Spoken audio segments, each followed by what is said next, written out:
Hello, and welcome back to the Business Transition Roadmap. On our podcast today, I am so excited to introduce you to Kayla Kernick.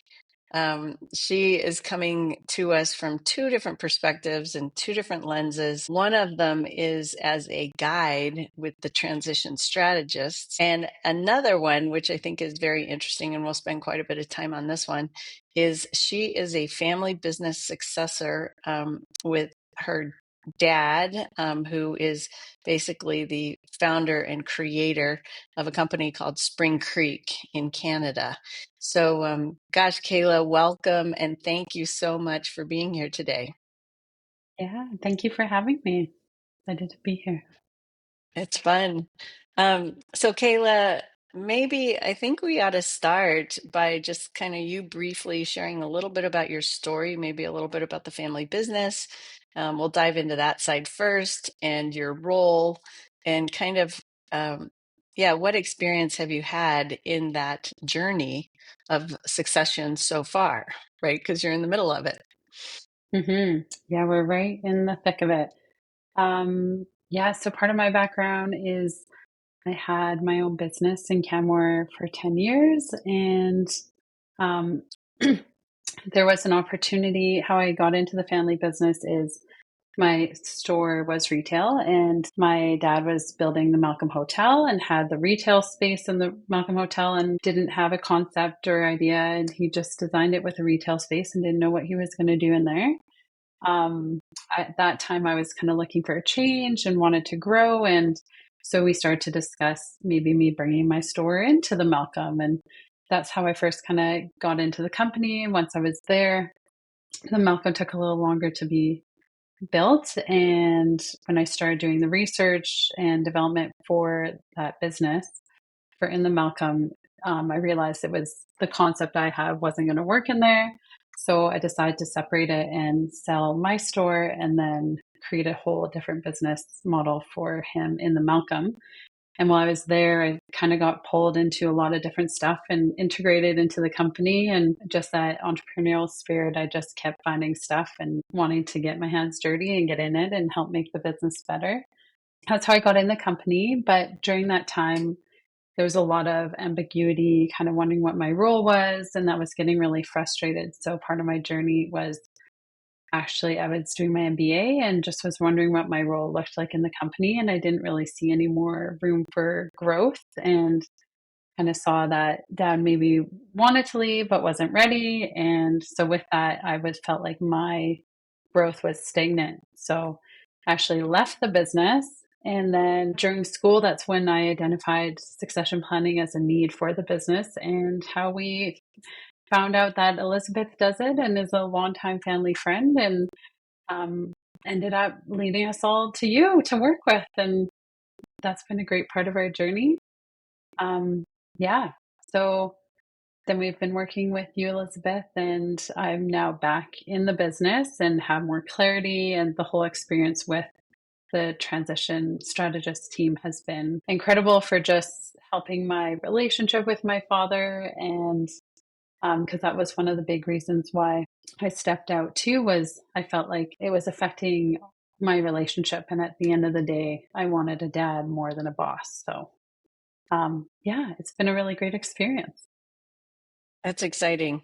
Well, that's a great story. Kind of getting into it in a way organically, which is how it happens for many successors, right? They come in and they kind of start in one place and then it sort of grows and which is part of the journey. It's part of the great part of the journey.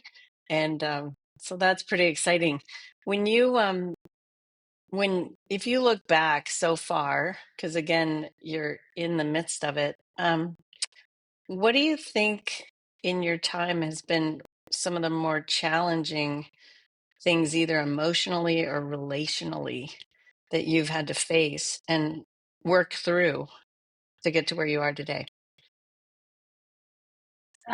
One of the hardest things with working with family and to work through, which it was more previously when I was with the company before I came back, was when your worth and kind of your role is also coming from your father and like family. And just also, one of the other challenges is being seen as their daughter always and kind of treated differently. I felt like he was actually harder on me, and even other staff noticed that. And just trying to get past that perspective of, can he see me differently? That was a big part of my journey, was needing to leave to see me go off and do all these other stuff. And I was like, why am I doing this for other businesses? I should be doing this for ours. And it was important for him to see me in that different way too, other than just his daughter.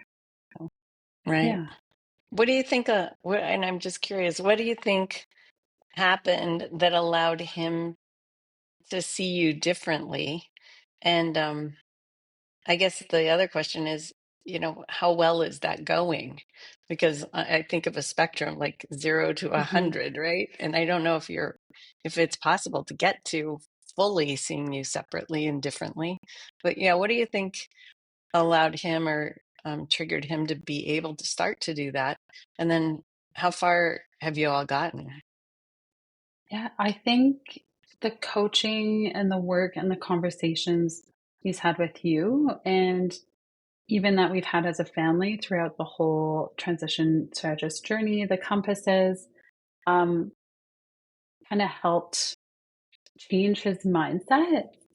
Um, Also, a lot of it was him holding on to the business and almost seeing us as a threat, and seeing him leaving as kind of not needed anymore. Whereas it's helped kind of change its mindset and let go more, seeing it as, oh, you're still going to need me. And it's just, it's been a slow process. We definitely aren't fully there. There's times where he regresses a bit, but the more clear, the biggest clarity we got coming together as a family was how important at the end of the day the family is, and how if we ever have any arguments about the business, they're separate, and just really making sure that our family dynamic is a priority. And we really put a lot of energy into building that first, whereas before we kind of were losing that, and all we talked about was business. So having that clear, having that as one of our rules, that family's first. And we even do a family trip every year.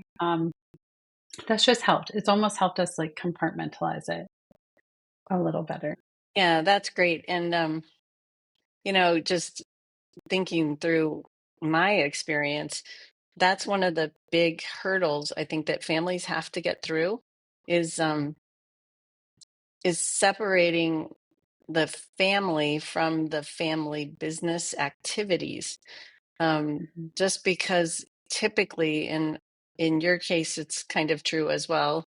Um, you've got the same people, the same leadership group um, on both. You've got the same leadership group in each, even though the family is more inclusive because it typically includes everybody that wants to be included, including spouses and kids and all of those things, where business sometimes is more, it has some inclusion, but it has some exclusion also. But Mhm. that's been a good journey, I think, for you to be able to compartmentalize and separate those two things. Yeah. Yeah. It's been very good for our relationship. Yeah.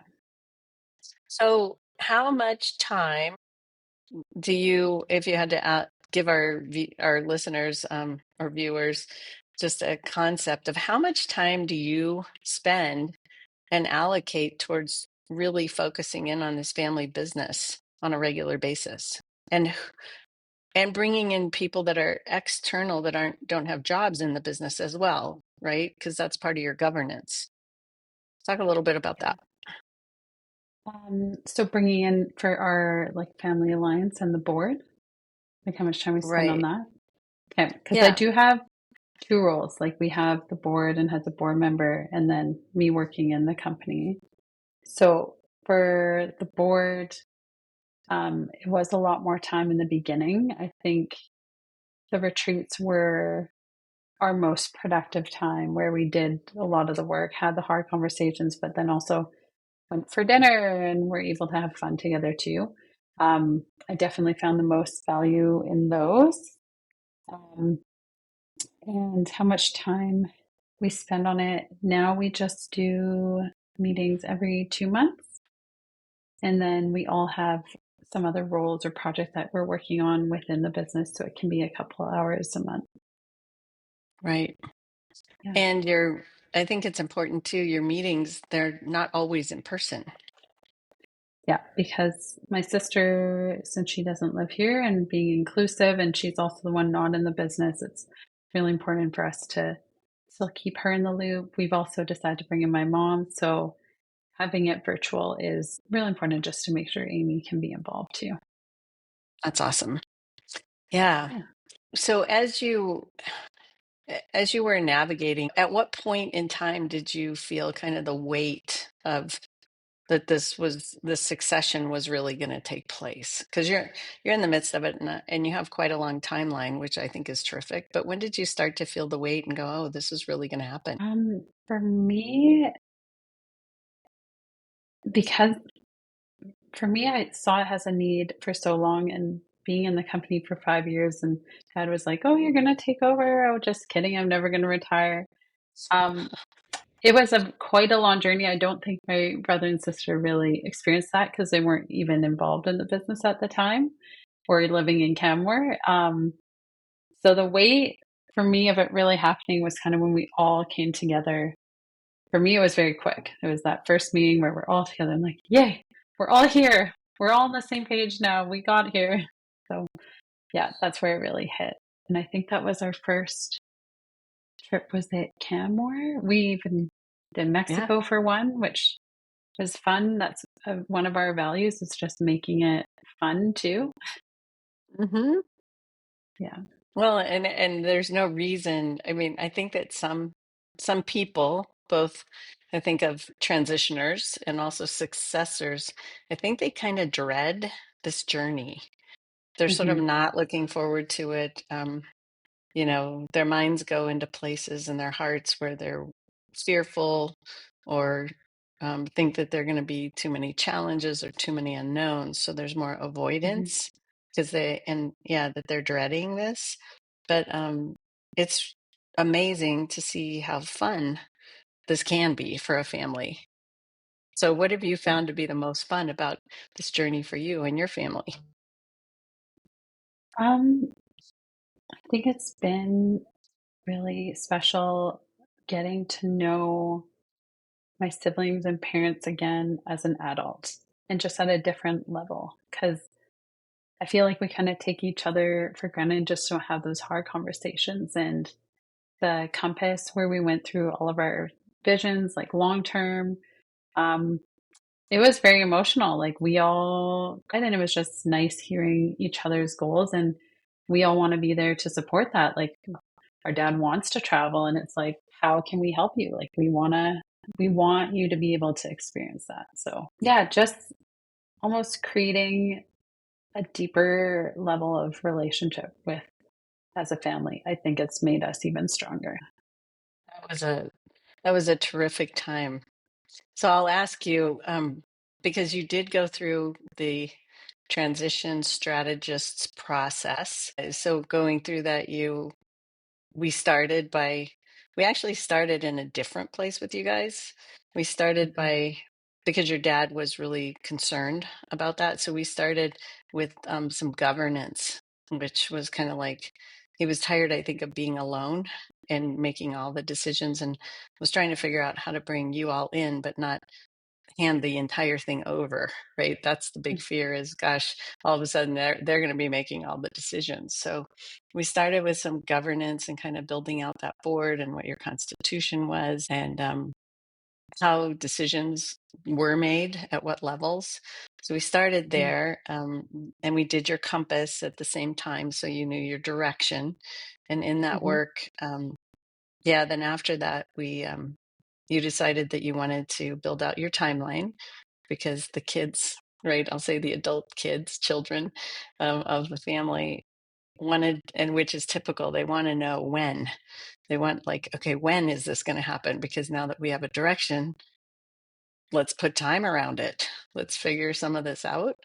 Um, and then we helped you to try to get your board really working, which took a little bit of time, just practice, right? So, as you went through that, I guess you've done quite a bit of work in this transition area before. So, what do you think made this process for you maybe different or successful for your family? I think why Dad needed to do the governance first was to understand what control he would still have. And I think there's that fear of, yeah, not of losing control. And we're also just wanting to be relevant still and wanting to be needed in that purpose.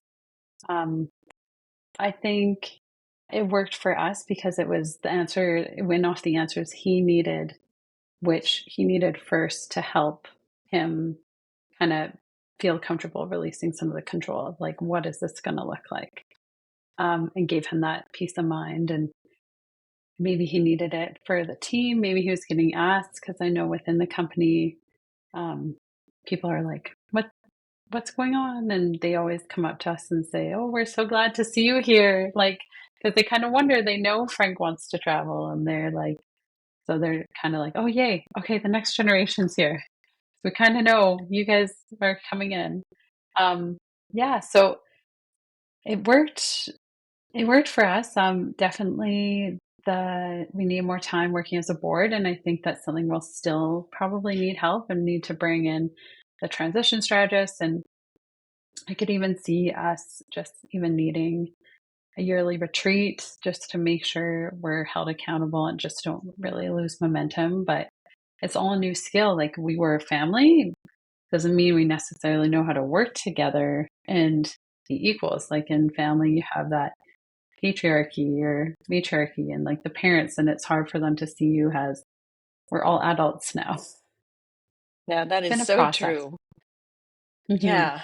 Well, and talk a little bit about kind of the timeline for you guys, because I think your timeline is quite long, and we can have clarity when you're thinking about any timeline. You have kind of more clarity close, and so it really is a living document for you. So those annual retreats and accountability, that's a great tool, I think, for you to be able to use. But talk a little bit about how you believe your family is going to use that and maximize that.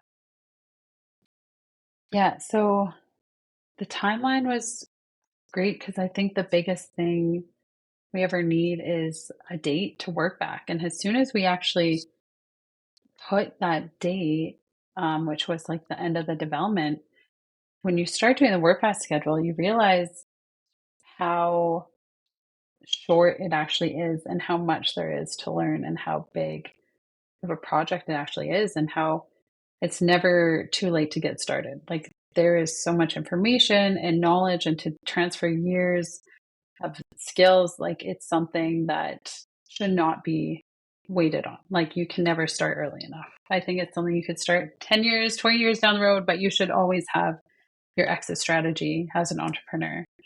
Um, I think you should have it before you even start the business. But That's yes. yeah, yeah, ideally. So I think that timeline really helped.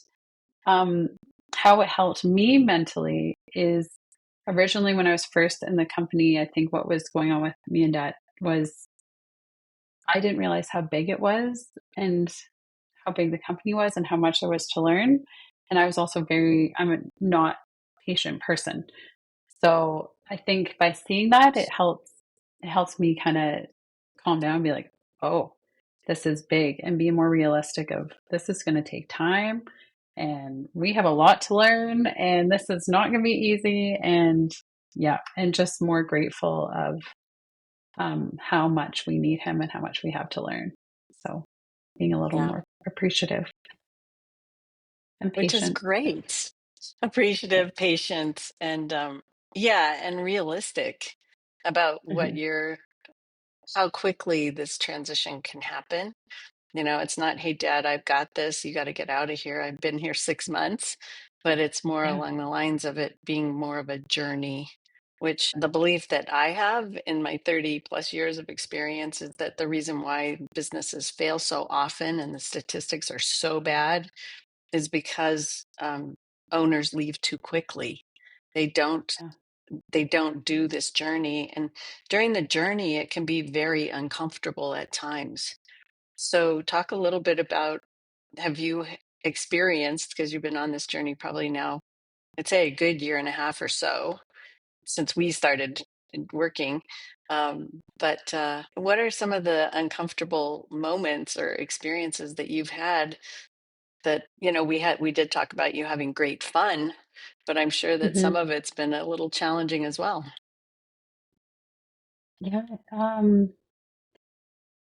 One of I still sometimes struggle with um, Dad again seeing me as like our relationship and seeing me as business. It's hard to keep him accountable for us to do our weekly check-ins, but that's something to help see like, hey, how would you treat any other employee? Like, I need this too. Another uncomfortable thing that's actually grown me another appreciation of the burden that Dad has is um, as I come in and help take on some of the projects, I also feel kind of the weight of it where I'm like, this is a lot. Like, how have you been doing it? But I'm hoping he feels less alone. But we're kind of coming in and we're like, how are we going to do this without him? He's kind of been like the glue. And the more we take on, the more we see, yeah, how much he really does. And it's impressive and gives us a whole new appreciation of how have you been doing it. And I can't imagine how alone it must feel. But yeah, that's one of the comfortable things is just kind of growing and again, growing that new relationship from being a little girl to a coworker and a board member and all these other hats that we are. And some of it is you are actively growing into those roles, right? You're just, which is fun for you and it's fun to see. Yeah, Yeah, doing it such a is. great job. Yeah. So kind of moving along, um you decided to come on board as a guide with us as well. So Hmm. what made you want to become a guide, and how does your this experience for you shape your approach with a potential client? What made me want to become a guide was seeing the need and realizing how I have a lot of different perceptions that help me relate to the guide or relate to the successor and the successes. Yep. So one of from my experience of having my own store for 10 years and going to sell it and going through that exit strategy and process, I relate to the business owners and looking for successors and how hard that is to let go and how I know the feeling when it's a part when your business is a part of your identity and it's such a huge part of us and how hard it is to let go and separate ourselves from. Um, one thing that helped me was again looking forward to separate from my store was looking at that next journey, which we work with our clients on. And for me, it was this is my next phase of life with my kids. And I was like, I'm going to take them to Disneyland. And we did, and kind of building something to look forward to and looking forward to the next chapter. So I relate in that regards. And then also then coming in and working with um, the family business, I kind of am able to relate and see both perceptions and sides of it, which has really been helpful in how I approach and how I can give both perceptions. Yeah, and you've also, I think, connected with and talked to other successors as well. So you've got that successor experience and background. What kind of Mhm. patterns do you see in other successors that you've connected with, both in and Yeah, out of the transition strategist, because you've done both? yeah. I have the biggest thing I connect with successors on is how that relationship with our parents and how it's hard to change it at work and how it's hard to be seen as a kid, but also like meeting your parent. It's a very interesting dynamic, which you don't get in other workplaces. Like it's very specific to family businesses and very unique. And it's an interesting thing to navigate. And the biggest thing I've learned kind of from working with the transition companies and family businesses that are successing is one of the hardest transitions is that first gen to second gen. And so as a second gen, um, we kind of, it's in the industry, it's very interesting how even third gens are like, oh, you're a second gen. Oh, you have it the hardest. Like I saw my parents go through that. And we're just kind of, we're paving the road. We're creating everything. Like we are developing everything, but to create a legacy and for the next generations. And yeah, it's an exciting thing to be a part of, but it's definitely not easy because it's like starting a whole new business. Like we're creating processes and constitutions and identifying our values and how we want to show up. It's a lot of work. It is, and I'm thinking about another client that you are working with too. Um, some of that work, I think that I'll say parents, right, in a family business, really are trying to direct everything. And what it really boils down to is them almost being mentors and, in a way, supporters of their children learning how to work together and really pulling out a little bit about what they see and what they want with the business, because ultimately the parents aren't going to be there. And I think that that was an experience that you had with your family, but also we can see that pattern in other Mm-hmm. families also. Yeah. Yes, for sure. It's kind of like that feeling of losing control, and kind of when your kids grow up, and you feel that with your business and your kids, and it's kind of even as a mom myself right now, it's kind of an interesting feeling, like having a teenager of learning, like oh, like this, like I have to let go. You have to Yep. start letting go, let them make their own mistakes, and you become more of like a guide light for them, and it's their life, and you have to watch them make mistakes sometimes, and it's hard to do. Yeah.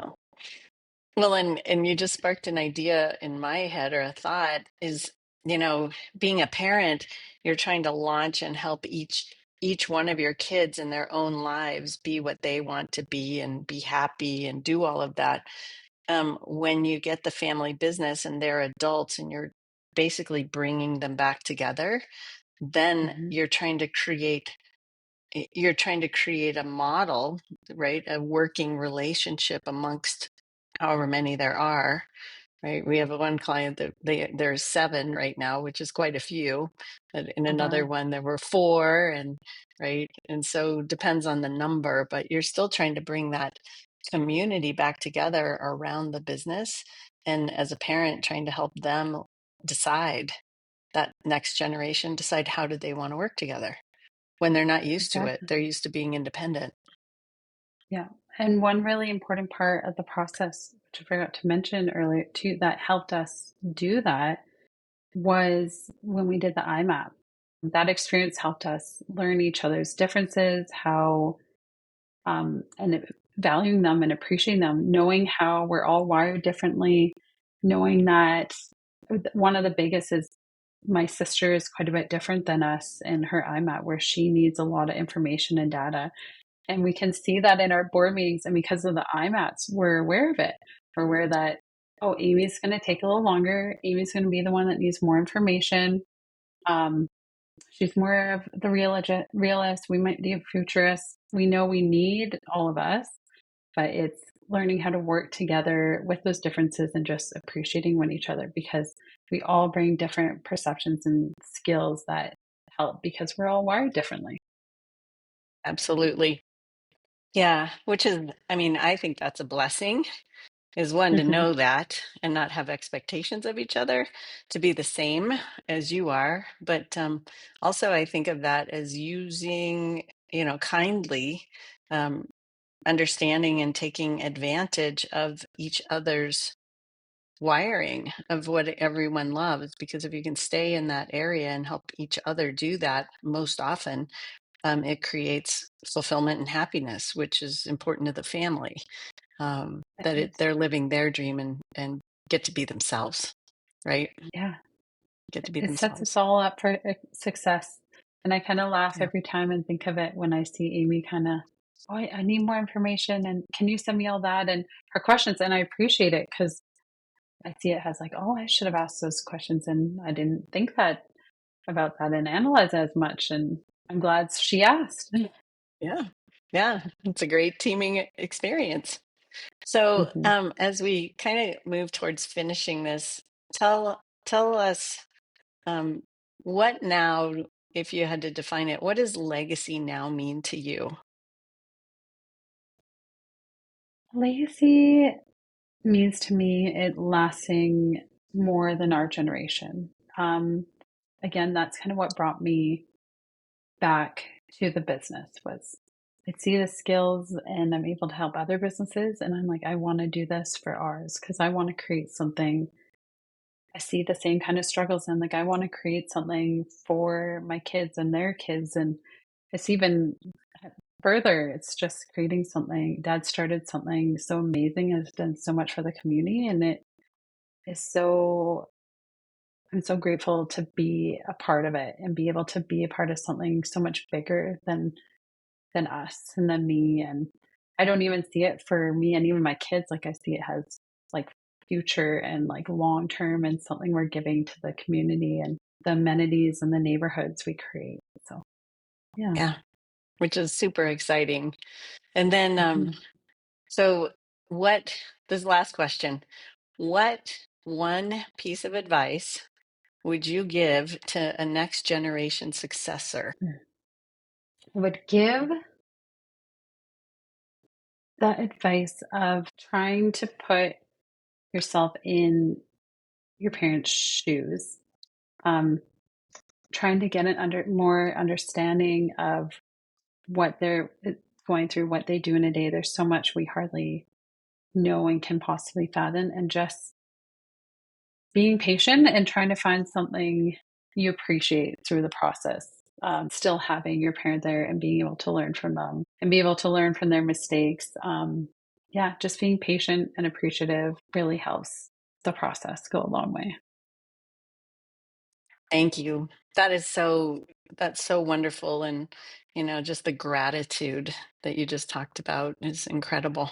So, gosh, Kayla, I so appreciate your transparency and your vulnerability and spending this time with us today. It's been great to have this conversation, and you're making a huge difference inside of your family, but also for others around you through your work. And yeah, so just very appreciative of you. So, thank you for being here. Yeah, thanks for having me. It's been Yeah. such a great experience. So I'm happy to share and hope that others can learn from it and any advice that they have. And yeah, um, hope it makes it a little easier for them. Absolutely. And one thing, and you'll hear me say this over and over again, it's so important for you just to take one step. You don't have to know everything just to get started. The whole process is more built around, and transition is a journey. It is not an event. If it's an event, it usually does not work out very well. So I would Hmm. like to invite you all just to take a step. And we have a discovery call that we do that's no charge. And I'd love to encourage you, if you're even thinking about transition at all, to book a discovery meeting and come in and talk to one of our guides, because you'll learn a lot and there's no commitment whatsoever. You can decide what you want to do, but typically people learn a lot. And with my engineering background, I am an information gatherer. And so I see our discovery meeting for you as the opportunity for you to gather some information that'll allow you to increase your knowledge and make better choices. So please do that. Please book a discovery call with us. Thanks for being here, and we'll see you next time.